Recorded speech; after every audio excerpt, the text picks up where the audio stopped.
திருவண்ணாமலை மாநகராட்சி மற்றும் மாவட்ட நிர்வாகத்தை கண்டித்து முன்னாள் அமைச்சர் சி வீரமணி தலைமையில் அதிமுக நிர்வாகிகள் கண்டன ஆர்ப்பாட்டத்தில் ஈடுபட்டுள்ளனர். இது தொடர்பான விரிவான தகவல்களை எமது செய்தியாளர் மணிகண்டன் வழங்க கேட்போம். மணிகண்டன், இந்த போராட்டத்திற்கான காரணம் என்ன? விரிவான தகவல்களை பதிவு பண்ணுங்க.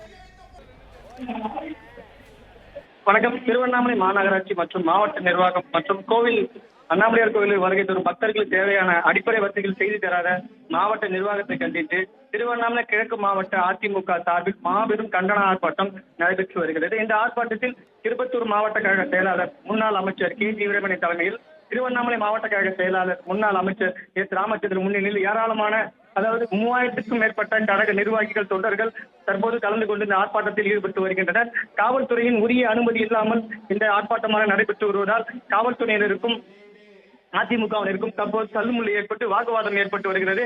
இந்த சூழலில் மாவட்ட காவல் கண்காணிப்பாளர் சுதாகரன் மற்றும் உதவி காவல் கண்காணிப்பாளர் அதீஸ் தலைமையில் 300க்கும் மேற்பட்ட காவல்துறையினர் குவிக்கப்பட்டு தற்போது அஇஅதிமுகவினர் ஒரு 300க்கும் மேற்பட்ட கைது நடவடிக்கைகள் மேற்கொண்டு வருகின்றனர். இது தற்போது இப்ப சி வீரமணி அவர்கள் பேசி வரும் நிலையில மாவட்ட செயலாளர் ராமச்சந்திரன் உள்ளிட்ட மாவட்ட செயலாளர்கள் தற்போது காவல்துறையினர் கைது செய்யும் பணியில் ஈடுபட்டு வருகிறார்கள்.